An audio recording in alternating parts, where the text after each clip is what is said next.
আমরা আজকে ক্লাস 12-এর বংশগতিবিদ্যার যে দ্বিতীয় অধ্যায় আণবিক বংশগতিবিদ্যা বা মলিকিউলার জেনেটিক্স এই চ্যাপ্টারের আলোচনায় আছি। প্রথম দিকে আমরা ডিএনএ প্রজননিক বস্তু এটি প্রমাণের জন্য বিভিন্ন বিজ্ঞানীরা যে পরীক্ষা করেছিলেন সেই পরীক্ষাগুলি সম্পর্কে জানব। ডিএনএ জেনেটিক মেটেরিয়াল মানে হচ্ছে সেই উপাদান যার মধ্যে আমাদের বৈশিষ্ট্যের জন্য দায়ী যে জিন, সেই জিনগুলি মূলত অবস্থান করে। যেমন আরএনএ ভাইরাসের ক্ষেত্রে আরএনএ জেনেটিক মেটেরিয়াল, ডিএনএ ভাইরাসের ক্ষেত্রে DNA genetic material, bacteria, fungus, animal body, animal cell, plant cell, এদের ক্ষেত্রে ডিএনএ কিন্তু প্রধান প্রজননিক বস্তু। আমরা জানি যে ইউক্যারিওটিক ক্রোমোজোমের বেশিরভাগটাই হচ্ছে ডিএনএ, আরএনএর পার্ট অল্প। আরএনএ যেটা করে ডিএনএর মধ্যে থাকা যে জেনেটিক ইনফরমেশন তাকে তার এক্সপ্রেশন, তার প্রকাশ তাতে সাহায্য করে, কিন্তু ইনফরমেশনগুলো মেইনলি থাকে ডিএনএর মধ্যে। তাই ডিএনএ জেনেটিক মেটেরিয়াল বা বংশগতি বস্তু বা প্রজননিক বস্তু হিসেবে কাজ করে। এখন ডিএনএ যে প্রজননিক বস্তু সেটা প্রমাণের দাবি রেখেছিল, মানে সেটা জানা ছিল না। বিজ্ঞানীদের মনে হয়েছিল যে আরএনএও হতে পারে, এমনকি প্রোটিনও হতে পারে প্রজননিক বস্তু, কারণ প্রোটিনের মধ্যে এত ডাইভার্সিটি আছে, এত ভ্যারাইটি আছে, এবং আরএনএ এত রকম হয়, তো আরএনএ বা প্রোটিনও হতে পারতো প্রজননিক বস্তু। ডিএনএ প্রজননিক বস্তু সেটা প্রমাণ করার পরীক্ষা প্রথমে আমরা দেখব গ্রিফিথের পরীক্ষা। ফ্রেডারিক গ্রিফিথ 1928 সালে তিনি একটি পরীক্ষা করেন এবং এই পরীক্ষার জন্য তিনি ব্যবহার করেন ব্যাকটেরিয়া ডিপ্লোকক্কাস নিউমোনি। আমরা এখানে যে ছবি দেখাচ্ছি দুটোই ডিপ্লোকক্কাসের ছবি। Coccus bacteria, coccus singular, কক্কাই plural. Coccus মানে হচ্ছে গোলাকার ব্যাকটেরিয়া, শেপটা রাউন্ড হয়। তো ডিপ্লোকক্কাস মানে এরকম দুটো গোলাকার একক বা ইউনিট একসঙ্গে জুড়ে আছে, ডিপ্লোকক্কাস। তো এই ডিপ্লোকক্কাস নিউমোনি তার দুটো আবার টাইপ বা স্ট্রেন, R2 এবং S3। গ্রিফিথ এই দুটো স্ট্রেন ব্যবহার করেছিলেন, স্ট্রেন বা গোষ্ঠী। আর মানে রাফ, এস মানে স্মুথ। আর আবার নানা রকম এবং এস আবার নানা রকম হয়, তো R2 এবং S3 ব্যবহৃত হয়েছিল। আর এটা হচ্ছে আর টাইপ, রাফ। রাফ কেন না, সেল ওয়ালের বাইরে এই যে অ্যান্টিজেনগুলো প্রজেক্টেড হয়ে আছে এইগুলোর জন্য এর আউটার সারফেসটা রাফ নেচারের, রাফ টাইপের। স্মুথ হলে কি হয়, সেক্ষেত্রে এই সেল ওয়ালের বাইরে আরেকটি আবরণ থাকে যার নাম ক্যাপসুল বা স্লাইম স্তর। এই ক্যাপসুলের উপস্থিতির জন্য অ্যান্টিজেনগুলো কিন্তু ঢাকা থাকে। এখানে আরেকটি কথা বলে রাখবো আমরা, যে যেহেতু এর অ্যান্টিজেনগুলো আবৃত নয়, ক্যাপসুল দ্বারা আবৃত নয়, ওপেন, তাই বডির ইমিউন সিস্টেম, একটা অ্যানিম্যাল বডিতে যখন এটা প্রবেশ করছে, বডির ইমিউন সিস্টেম একে আইডেন্টিফাই করতে পারে, আইডেন্টিফাই করে তার এগেনস্টে অ্যান্টিবডি তৈরি করতে পারে এবং এই যে ব্যাকটেরিয়া তাকে নষ্ট করতে পারে। তার ফলে এর পক্ষে রোগ সৃষ্টি করাটা একটু সমস্যার হয়ে দাঁড়ায়। সেই জন্য এটা তত ক্ষতিকর নয়, এটাকে আমরা বলবো আভিরুলেন্ট, আভিরুলেন্ট বা অক্ষতিকর এরকম বলতে পারি। আর এর যেহেতু চারপাশে ক্যাপসুল স্তরটি রয়েছে, তাই বডির ইমিউন সিস্টেম এর অ্যান্টিজেনগুলোকে চিনতে পারে না, খুঁজে পায় না, চিনতে পারে না, তার এগেনস্টে অ্যান্টিবডিও তৈরি করতে পারে না, তাই এ রোগ সৃষ্টিতে সক্ষম হয়। একে তাই বলছি আমরা ভিরুলেন্ট। গ্রিফিথ এই যে ব্যাকটেরিয়া ব্যবহার করেছিলেন, ব্যাকটেরিয়ার দুটো স্ট্রেন, এই স্ট্রেন ব্যবহার করে তিনি যে ব্যাকটেরিয়ার যে ধর্মের উপর ভিত্তি করে পরীক্ষাটি করেছিলেন সেটা হচ্ছে ট্রান্সফরমেশন বা রূপান্তর। আমরা জানি যে ব্যাকটেরিয়াদের ক্ষেত্রে সাধারণত দ্বিবিভাজন ঘটে, সেটাই তাদের জননের পদ্ধতি, এটা একান্তই অযৌন জনন। কিন্তু ব্যাকটেরিয়াদের ক্ষেত্রে এক ধরনের জনন হয়, যৌন জনন হয়, যদিও সেটাকে প্রকৃত যৌন জনন বলা হয় না, সেটাকে বলা হয় সো কল্ড সেক্সুয়াল রিপ্রোডাকশন বা অপ্রকৃত যৌন জনন। অর্থাৎ যৌন জননের ক্ষেত্রে যে গ্যামেট, দুটি গ্যামেট তাদের নিষেক ঘটার ঘটনা ঘটে, সেটা এখানে আদৌ ঘটে না, এখানে শুধু ভ্যারিয়েশন আসে। আমরা জানি যে যৌন জননের সময় যেহেতু গ্যামেট উৎপাদনের সময় মিওসিস ঘটে, মিওসিসের মাধ্যমে গ্যামেট উৎপাদন হয়, তাতে ভ্যারিয়েশন তৈরি হয়, বৈচিত্র্য বা প্রকরণ তৈরি হয়। এখানেও যেহেতু ভ্যারিয়েশন আসে, সেই জন্য এটাকে সেক্সুয়াল রিপ্রোডাকশন বলে কনসিডার করা হয়েছে, কিন্তু সো কল্ড, প্রকৃত নয়। তো ট্রান্সফরমেশন এক ধরনের sexual reproduction, so called sexual reproduction ব্যাকটেরিয়ার ক্ষেত্রে। সেখানে কি হয়, সোজা কথা, একরকম ব্যাকটেরিয়া তার ডিএনএ খণ্ড বা অংশ আর এক রকম ব্যাকটেরিয়ার মধ্যে প্রবেশ করে এই ব্যাকটেরিয়াকে, যার ডিএনএ খণ্ড এলো, তার মতন ব্যাকটেরিয়ায় পরিণত করে, অর্থাৎ রূপান্তর ঘটায়। আমরা এখানেই দেখে নেব, এটার সঙ্গে গ্রিফিথের পরীক্ষাটারও সাযুজ্য আছে, আমরা এটাই দেখে নেব। আমরা এখানে দুটো ব্যাকটেরিয়ার মধ্যে যেটা স্মুথ টাইপ, যেটা ভিরুলেন্ট টাইপ, এটাকে এস ও বলছি, এটা S3 ধরছি আমরা, এবং এটাকে বলছি আমরা R2। তো এখানে আমরা একটি যে জিনোমিক ডিএনএ ব্যাকটেরিয়া, তার মধ্যে এখানে একটা লাল রঙের অংশ চিহ্নিত করেছি, অর্থাৎ ওটা একটা নির্দিষ্ট জিন, যে জিনটি সেই উপাদান তৈরি করে যার দ্বারা নাকি এই ক্যাপসুলটি তৈরি হয়। তার মানে বলতে পারি আমরা এই জিনটি এই ক্যাপসুল উৎপাদনের জন্য দায়ী। এই ব্যাকটেরিয়ার ডিএনএতে, জিনোমিক ডিএনএতে আমরা এই লাল রং দ্বারা চিহ্নিত এই জিনটা আঁকিনি, এটা বোঝানোর জন্য যে ওই জিনটি এর ক্ষেত্রে অনুপস্থিত, তাই এর ক্ষেত্রে ক্যাপসুলটাও তৈরি হয় না। এখন এই ব্যাকটেরিয়াকে সলিউশনে আছে, একটা টেস্ট টিউবের সলিউশনে আছে, তাপ দিয়ে নষ্ট করে দেওয়া হলো, এর সেল ওয়াল, আউটার কোট সব ভেঙে গেল, ডিএনএটা টুকরো টুকরো হয়ে ছড়িয়ে গেল। এবার এই যে একটা সলিউশন যার মধ্যে নাকি এই ব্যাকটেরিয়ার সব ভাঙা অংশগুলো সব রয়েছে, সেটা আমি একটা কালচার মিডিয়ামে ঢেলেছি। সেই কালচার মিডিয়ামে R2 এই ব্যাকটেরিয়া অনেকগুলো রাখা আছে।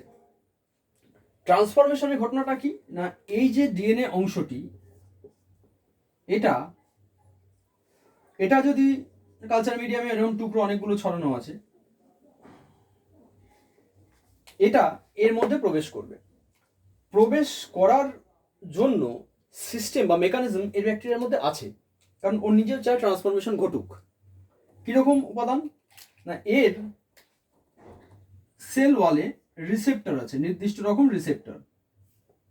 এই রিসেপ্টর কি কাজ করবে? এই রিসেপ্টর ওই যে এক্সোজেনাস ডিএনএ, এটা এক্সোজেনাস ডিএনএ খণ্ড বলছি যেহেতু বাইরে থেকে আসছে, তাই এক্সোজেনাস ডিএনএ খণ্ড, আর এটা এন্ডোজেনাস ডিএনএ। এই এক্সোজেনাস ডিএনএ খণ্ড সেটা এই গ্রাহকের সঙ্গে যুক্ত হবে। আমরা উল্লেখ করে রাখি যে এখানে এক্সোজেনাস এই ডিএনএ গুলো কিন্তু সবই দ্বিতন্ত্রী। তো যাই হোক, আমরা দ্বিতন্ত্রী আঁকছি না, এক্সোজেনাস ডিএনএ খণ্ড এর সঙ্গে যুক্ত হয়েছে। এই অবস্থায় এই ব্যাকটেরিয়ার, আমরা এখানে কিন্তু চিহ্নিত করেছি যে যুক্ত হয়েছে, এই ব্যাকটেরিয়ার নির্দিষ্ট জিন, সেখান থেকে তৈরি হওয়া এক্সোনিউক্লিয়াস উৎসেচক বাইরে আসবে, এসে এটা দ্বিতন্ত্রী, প্রতিটি খণ্ডই দ্বিতন্ত্রী আমরা উল্লেখ করেছি। আমরা এটাতেও একটু বোঝাই, এটাও দ্বিতন্ত্রী, এটাও দ্বিতন্ত্রী, এটাও দ্বিতন্ত্রী, আমরা আঁকছি না, সবটা ডিটেইলে আঁকছি না। এই এবং এই ডিএনএ খণ্ডগুলো দ্বিতন্ত্রী, যেহেতু এও দ্বিতন্ত্রী ছিল, এটাও দ্বিতন্ত্রী। এবার এই যে এক্সোনিউক্লিয়াস উৎসেচক এই ব্যাকটেরিয়া তৈরি করলো, এক্সোনিউক্লিয়াস উৎসেচক, সেটা কোষের বাইরে এসে এই যে দ্বিতন্ত্রী ডিএনএ খণ্ড, তার প্রতি একটি তন্ত্রী তার একটি তন্ত্রীর প্রতি দুটি নিউক্লিওটাইডের মধ্যে যে ফসফোরাইএস্টার বন্ড, সেটা ভেঙে ভেঙে একটি তন্ত্রীকে নষ্ট করে দিল। তার মানে একটি তন্ত্রী আস্তে আস্তে ক্ষয় হতে হতে নষ্ট হয়ে গেল, পড়ে রইল একটি তন্ত্রী, এখন একটি নষ্ট হয়েছে। ওই যে একটি অবশিষ্ট তন্ত্রী, সেইটি এই ডিএনএ থেকেই তৈরি হওয়া নির্দিষ্ট বাহক প্রোটিন এবং আগে যে একটি তন্ত্রী ভেঙে গেল তার থেকে তৈরি হওয়া বন্ধন শক্তি, এই বন্ধন শক্তি আর বাহক প্রোটিন মিলে এই এক্সোজেনাস ডিএনএটাকে ভেতরে নিয়ে আসবে। এবার ভেতরে নিয়ে আসছে এক্সোজেনাস ডিএনএ খণ্ডটাকে ভেতরে নিয়ে এলো। এবার আমরা বাইরে দেখাচ্ছি এই জিনিসটাকে পুরো। এই যে ডিএনএটি, দ্বিতন্ত্রী ডিএনএ, এই যে দ্বিতন্ত্রী ডিএনএ ব্যাকটেরিয়ার মধ্যে রয়েছে, এর কোনো নির্দিষ্ট জিন থেকে তৈরি হওয়ার রেস্ট্রিকশন এন্ডোনিউক্লিয়াস উৎসেচক এই ডিএনএর কোনো একটা অংশে কাট তৈরি করলো, অর্থাৎ ওটা যে সার্কুলার ছিল কেটে দিল। এই যে উৎসেচক রেস্ট্রিকশন এন্ডোনিউক্লিয়াস, একে মলিকিউলার সিজার বলা হয়, আণবিক কাঁচি, এই কেটে দিল, ওই জন্য বলছি আমরা। তো কেটে দেওয়ার পর এটা একটু দূরে সরে গেল, অর্থাৎ এটা একটু এক্সপ্যান্ডেড হয়ে গেল। এক্সপ্যান্ডেড হয়ে যাওয়ার পর এই যে ডিএনএ, ফরেন ডিএনএ বা এক্সোজেনাস ডিএনএ এর ভেতরে প্রবেশ করেছিল, সেটা একতন্ত্রী অবস্থায় আছে, সেটা এবার এর সঙ্গে যুক্ত হয়ে গেছে, কিন্তু একতন্ত্রী। এই যে সেল, এর ভেতরকার মেকানিজম, এর ভেতরকার বিভিন্ন উপাদান ব্যবহার করেই এবার রেপ্লিকেশন পদ্ধতিতে আর একটা কপি, একটা তন্ত্রী ছিল আরো একটা তন্ত্রী তৈরি হয়ে গিয়ে এটা কমপ্লিট হবে। এই হলো, অর্থাৎ বাইরের এই ডিএনএ এবার এর অংশে পরিণত হয়েছে, এর ক্ষেত্রেও ঘটলো, অংশে পরিণত হয়েছে। তার মানে কি হবে এবার? তার ফলে এবার যেটা হবে যে এই জিনটা এই ক্যাপসুল তৈরির জন্য দায়ী ছিল, সেই জিনটা এখন এর মধ্যে এলো। যদি তাই আসে তাহলে ক্যাপসুলের উপাদান যা সেটা তৈরি হবে এবং এর বাইরে ক্যাপসুল তৈরি হবে। তার মানে S3 টাইপের ডিএনএর অংশ বা জিন R2-র ভেতর প্রবেশ করে R2-কে এখন S3-তে পরিণত করলো। এইটি হলো রূপান্তর বা ট্রান্সফরমেশন। এই ঘটনার উপর ভিত্তি করে বা এই প্রপার্টির উপর ভিত্তি করে গ্রিফিথ পরীক্ষাটি করেছিলেন। কি পরীক্ষা সেটা এবার আমরা দেখে নেব। ক্লাস 12-এর পরীক্ষায় ট্রান্সফরমেশন কি তার এত ডিটেল দরকার নেই, গ্রিফিথের পরীক্ষাটি শুধু দরকার। কিন্তু যেহেতু ট্রান্সফরমেশনের প্রসঙ্গটি আসছে এবং এরপরে আভেরি, ম্যাকলিওড এবং ম্যাককার্টির পরীক্ষাও ট্রান্সফরমেশন বা রূপান্তরের উপর ভিত্তি করে, সেক্ষেত্রে রূপান্তর জিনিসটা কি সেটা আমাদের জানা প্রয়োজন ছিল, আমরা সেটা আলোচনা করলাম। গ্রিফিথ যেটা করলেন, তিনি R2 এবং S3 দুরকম ব্যাকটেরিয়া নিলেন, তাদের সলিউশন ইঁদুরের দেহে ইনজেক্ট করবেন।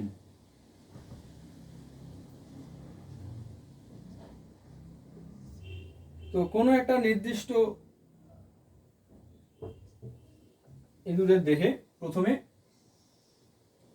ইনজেকশন দিয়ে প্রবেশ করানো হলো R2 এই ব্যাকটেরিয়া। দেখা গেল এর ফলে ইঁদুরের মৃত্যু ঘটল না। R2 যেহেতু আভিরুলেন্ট বা তত ক্ষতিকর নয়, সুতরাং এক্ষেত্রে ইঁদুরের মৃত্যুর ঘটনা ঘটেনি। এরপরে উনি যেটা করলেন যে S3 ইনজেক্ট করলেন ইঁদুরের দেহে।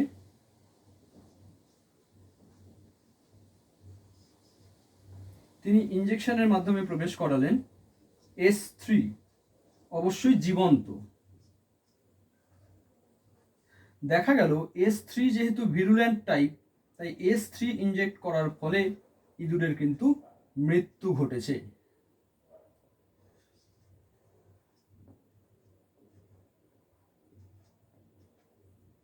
ভিরুলেন্ট টাইপ, এক্সপেক্টেড মৃত্যু ঘটবে। থার্ড যে ইঁদুরটি, তাকে ইনজেক্ট করা হলো S3, কিন্তু হিট কিল্ড S3 বা তাপে মৃত S3 এরকম ব্যাকটেরিয়া। অর্থাৎ একটি সলিউশন ইনজেক্ট করা হলো, যে সলিউশনের মধ্যে তাপে মৃত ব্যাকটেরিয়ার দেহ ভেঙে টুকরো টুকরো হয়ে আছে, সেটা ইনজেক্ট করা হলো আরেকটি ইঁদুরের দেহে। অর্থাৎ এর দেহে ইনজেক্ট করা হলো হিট কিল্ড S3। দেখা গেল তাপে মৃত S3 ইনজেক্ট করার ফলে ইঁদুরের কোনো মৃত্যু ঘটলো না, মর্টালিটির কোনো ঘটনা দেখা গেল না।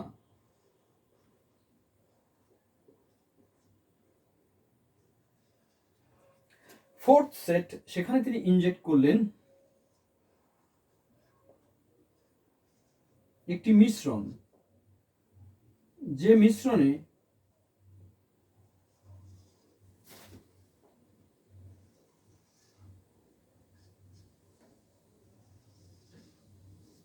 মিশ্রণে R2, নর্মাল R2 মানে alive R2 plus hit killed S3 এর মিশ্রণ, তাপে মৃত S3 ব্যাকটেরিয়া এবং জীবন্ত R2 ব্যাকটেরিয়া ইনজেক্ট করা হলো ইঁদুরের দেহে। এর ফলে দেখা গেল ইঁদুরের মৃত্যু ঘটল।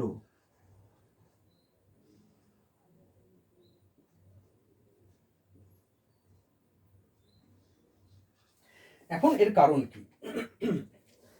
প্রথম কথা, R2 আমরা আগে আলোচনা করেছি যে R2 টাইপের ডিপ্লোকক্কাস নিউমোনি ভিরুলেন্ট নয়, প্রাণঘাতী নয়, তার ফলে ইঁদুর বেঁচে আছে।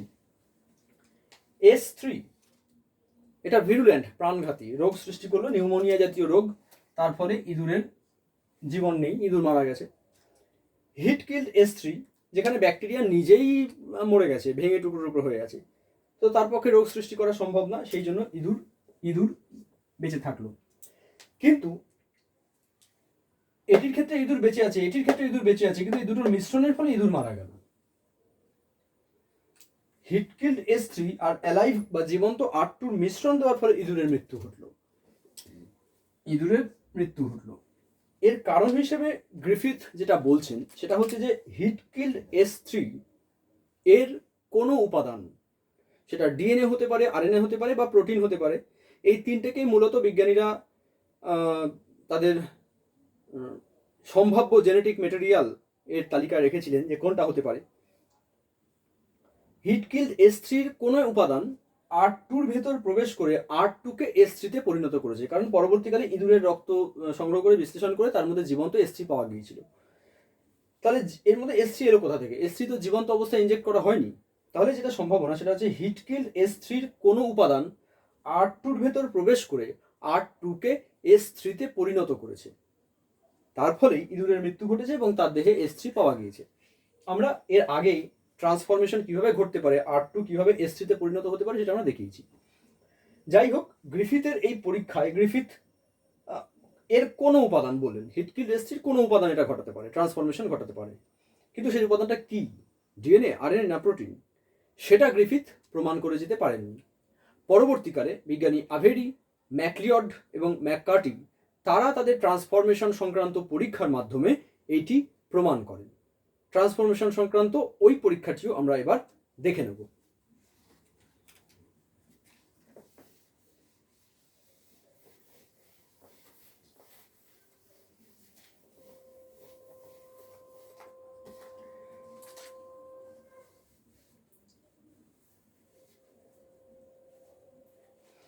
আভেরি, ম্যাকলিওড এবং ম্যাককার্টি তাদের পরীক্ষার জন্য প্রথমে যেটা করলেন, S3 তাকে তাপ দিয়ে নষ্ট করে তার যে দেহের বিভিন্ন উপাদান তার মধ্যে থেকে ডিএনএ-কে পৃথক করলেন, এবং ডিএনএ পৃথক করে তারা 3টি টেস্ট টিউবে এই উপাদান নিলেন।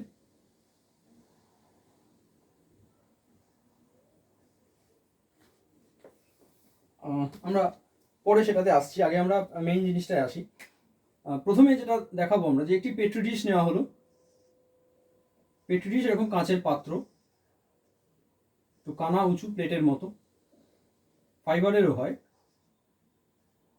এর মধ্যে আগার এক ধরনের শর্করা, সামুদ্রিক শৈবাল থেকে পাওয়া যায় শর্করা, সেটা বিক্রি হয় ডাস্ট আকারে, তাকে গরম জলে গুলে একটা সেমি লিকুইড একটা মিডিয়াম বানানো হলো, সেটাই কালচার মিডিয়ামে পেট্রি ডিশের ভেতর দেওয়া আছে।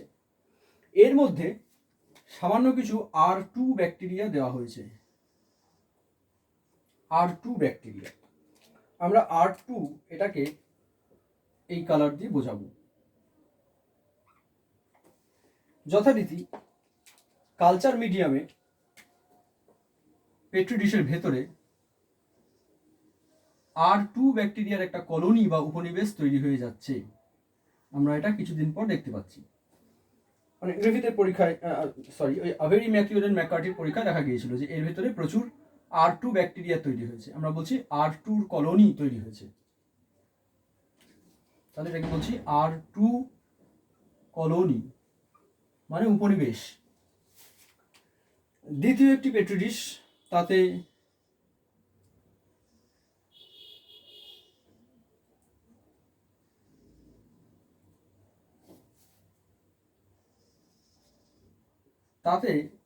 এরা দিলেন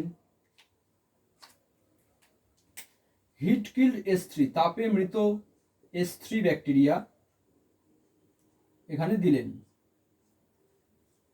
এর ফলে কালচার মিডিয়ামে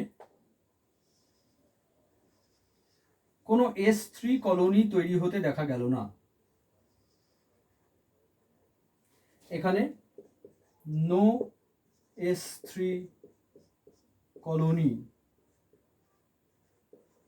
তৈরি হয়নি। এটা এক্সপেক্টেড, যেহেতু তাপে মৃত S3 ব্যাকটেরিয়া তারা রিপ্রোডাকশন ঘটাতে পারবে না, তাদের নতুন করে সংখ্যা বৃদ্ধি হবে না, তো কলোনিও নেই। এরপরে আরো 3টি পেট্রি ডিশ, তাতে R2 ব্যাকটেরিয়া কালচার করা হচ্ছে।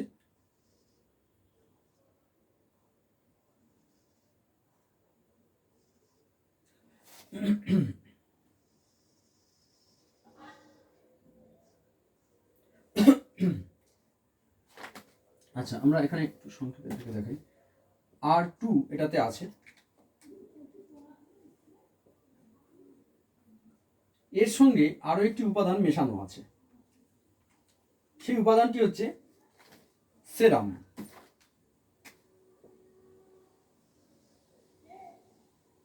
প্লাস সেরাম, সেরামটি আমরা বলে নেবো এবার। আচ্ছা, এর সঙ্গে আর কি দেওয়া আছে, আরেকটি টেস্ট টিউবে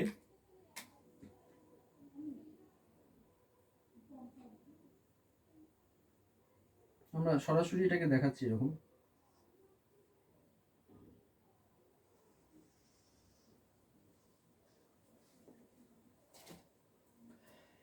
এর সঙ্গে আরেকটি টেস্ট টিউব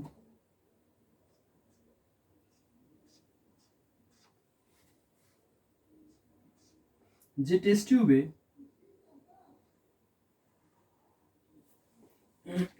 নেওয়া আছে হিট কিল্ড S3 DNA।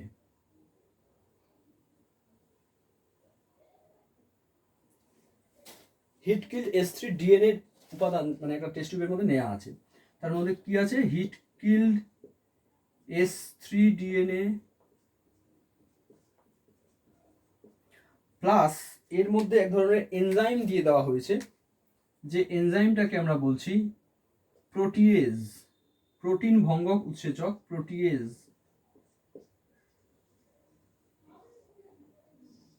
এর ফলাফল আমরা দেখব। এরকম আরো একটি পেট্রি ডিশ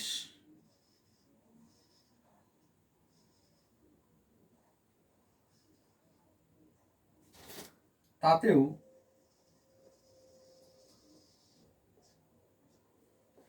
R2 ব্যাকটেরিয়া আছে, এর সঙ্গে মেশানো আছে সেরাম, এর সঙ্গে ওই টেস্ট টিউবে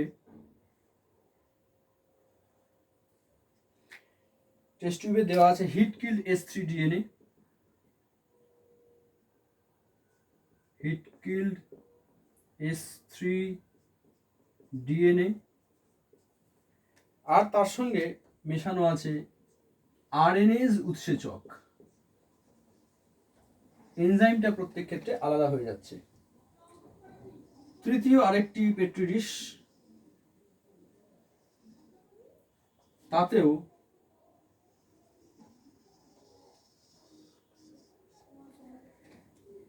R2 ব্যাকটেরিয়া আছে, প্লাস এর সঙ্গে সেরাম মেশানো আছে, আর এর সঙ্গে ওই টেস্ট টিউবে করে দেয়া আছে একটি সলিউশন, যার মধ্যে হিট কিল্ড S3 তো আছেই, হিট কিল্ড S3 ডিএনএটাকে পৃথক করে নিয়েছিলেন, সেই পৃথক করে নেওয়া ডিএনএ টেস্ট টিউবে আছে, এর মধ্যে ডিএনএজ উৎসেচক দেয়া আছে। এবার কোনটায় কি রেজাল্ট দেখা যাবে আমরা তার আগে সেরাম কি এটা বলে নিই। এই সেরাম হচ্ছে এমন সেরাম যা R2 কে পেট্রি ডিশের নিচে অধক্ষিপ্ত করতে পারে। ব্যাপারটা হচ্ছে এরকম, সেরাম জিনিসটা কি না, ইঁদুরের শরীরে R2 ব্যাকটেরিয়া ইনজেক্ট করা হলো, R2-র বিরুদ্ধে ইঁদুরের রক্তে অ্যান্টিবডি তৈরি হলো, এই অ্যান্টিবডি সমৃদ্ধ রক্ত ইঁদুরের দেহ থেকে সংগ্রহ করা হলো, সংগ্রহ করা রক্ত থেকে রক্ত কণিকাগুলো বিশেষ পদ্ধতিতে বাদ দেওয়া হলো, পড়ে রইল রক্ত রস বা প্লাজমা। এই প্লাজমা, সেই প্লাজমা থেকে ফাইব্রিনোজেন প্রোটিন বাদ দিলে পড়ে থাকবে সেরাম বা রক্তমস্তু, রক্তবস্তু নয়, রক্তমস্তু বা সেরাম। সেরামের মধ্যে R2-র বিরুদ্ধে তৈরি হওয়া অ্যান্টিবডি আছে, এই অ্যান্টিবডিগুলি যদি আমি মাধ্যমে দিই, R2 ব্যাকটেরিয়াগুলোকে পরস্পরের সঙ্গে সংযুক্ত করে অ্যান্টিবডি আর ব্যাকটেরিয়া সংযোগের ফলে তারা প্রেসিপিটেটেড হবে, অধক্ষিপ্ত হবে, ক্লাম্প তৈরি হয়ে অধক্ষিপ্ত হবে। তো সেই সেরাম দেওয়া আছে, তাহলে আইডেন্টিফাই করা সহজ হবে, আলাদা করাও সহজ হবে। এর সঙ্গে এই তিনটি ক্ষেত্রেই কমন যেটা সেটা হচ্ছে হিটকিল্ড S3 ডিএনএ মেশানো আছে। এবং টেস্ট টিউবে যখন হিটকিল্ড S3 ডিএনএ নেওয়া হয়েছে, এগুলোতে দেওয়ার আগে টেস্ট টিউবের মধ্যে হিটকিল্ড S3 ডিএনএ নিয়ে সলিউশনের মধ্যে এখানে প্রোটিয়েজ, এখানে আরএনএস, এখানে ডিএনএস এনজাইম দেওয়া আছে, এটা আগে করে রাখা আছে। মানে এই জিনিসটা আগে তৈরি করে রাখার পর তিনটে টেস্ট টিউবে এর ক্ষেত্রে এটা, এর ক্ষেত্রে এটা, এর ক্ষেত্রে এটা ঢেলে দেওয়া আছে। ফলাফল হচ্ছে এইরকম যে প্রথম যে টেস্ট টিউব পেট্রি ডিশটি, তিনটি পেট্রি ডিশে আমরা এঁকে নিই আগে।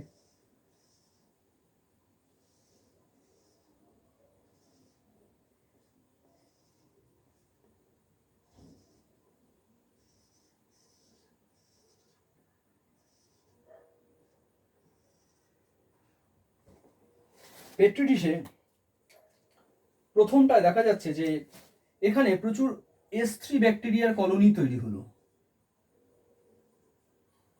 S3 colony. পরেরটার ক্ষেত্রে দেখা যাচ্ছে কালচার মিডিয়ামে S3 ব্যাকটেরিয়া ভরে গিয়েছে, R2 চেয়ে, R2 আর নেই, সব S3 হয়ে গিয়েছে, S3 কলোনি। কিন্তু থার্ড যে টাইপ, যে টেস্ট টিউব বিকারটি, পেট্রি ডিশটি, তাতে দেখা যাচ্ছে যে R2 আছে কিন্তু S3 কলোনি ফরমেশন হয়নি। তাহলে আমরা বলতে পারি এখানে নো S3 কলোনি। প্রথম দুটো হলে পরেরটা কেন হলো না? আচ্ছা, প্রোটিয়েজ এনজাইম প্রোটিনকে নষ্ট করে, ডিএনএ কে নয়, আরএনএ কেও না। তো এখানে প্রোটিয়েজ দেওয়া হয়েছে আর নেওয়া হয়েছিল হিটকিল্ড S3 ডিএনএ। প্রোটিয়েজ দ্বারা ডিএনএ নষ্ট হয়নি, তার ফলে ডিএনএ, হিটকিল্ড S3 ডিএনএ R2-র ভেতর প্রবেশ করে R2-কে S3-তে পরিণত করেছে, তাই S3 কলোনি পাওয়া গেছে। এখানে দেওয়া হয়েছে আরএনএজ এনজাইম, আরএনএজ আরএনএ-কে নষ্ট করতে পারে, ডিএনএ-কে নয়। তো ডিএনএ নষ্ট হয়নি, হিটকিল্ড S3 ডিএনএ R2-র ভেতর প্রবেশ করে R2-কে S3-তে পরিণত করেছে, তাই S3 কলোনি তৈরি হয়েছে। থার্ড কেস, সেখানে ডিএনএজ এনজাইম দেওয়া হয়েছে, ডিএনএজ এনজাইম ডিএনএ-কে নষ্ট করেছে, তার ফলে হিটকিল্ড S3 ডিএনএ টেস্ট টিউবের মধ্যে যখন রাখা হয়েছিল তার সঙ্গে ডিএনএস দেওয়া হয়েছিল, হিটকিল্ড S3 ডিএনএ নষ্ট হয়ে গিয়েছিল। তার ফলে এই ডিএনএ না থাকার জন্য R2 S3-তে ট্রান্সফরমেশন হয়নি, রূপান্তর ঘটেনি, সেই জন্য এখানে কোনো S3 কলোনি তৈরি হয়নি। অ্যাকচুয়ালি এই লাস্ট যেটা নেগেটিভ হলো, এই নেগেটিভটাই আসলে প্রমাণ হলো যে ডিএনএই সেই জেনেটিক মেটেরিয়াল যা R2-কে S3-তে পরিণত করতে পারে। অর্থাৎ একটি জীব থেকে আরেকটি জীবে ট্রান্সফার হচ্ছে, একটি ইন্ডিভিজুয়াল থেকে আরেকটি ইন্ডিভিজুয়ালে, একটি ব্যাকটেরিয়া থেকে আরেকটি ব্যাকটেরিয়ায়, সেটা হচ্ছে ডিএনএ, আরএনএ হচ্ছে না, প্রোটিন হচ্ছে না। যদি হতো তাহলে এইখানে এদের দিয়ে বিশেষ কিছু পার্থক্য না, তিনটের ক্ষেত্রেই তাহলে এই ট্রান্সফরমেশন ঘটতো। এখানে ডিএনএস দেওয়ার ফলে ডিএনএ নষ্ট হওয়ার জন্য ট্রান্সফরমেশন হলো না, তার মানে ডিএনএটা খুব গুরুত্বপূর্ণ ট্রান্সফরমেশনের জন্য। ঠিক আছে, তো ডিএনএস এনজাইম দিয়ে ডিএনএ নষ্ট করে ট্রান্সফরমেশনটা আর ঘটলো না। এই পরীক্ষার মাধ্যমে প্রমাণ হলো ডিএনএ জেনেটিক মেটেরিয়াল যেটা ট্রান্সফরমেশন ঘটাচ্ছে। এছাড়া আমরা এর পরবর্তীকালে আরেকটি পরীক্ষা জানব, সেটা ট্রান্সডাকশন সংক্রান্ত পরীক্ষা। ট্রান্সডাকশন এটাও ব্যাকটেরিয়ার এক প্রকার সো কল্ড সেক্সুয়াল রিপ্রোডাকশন।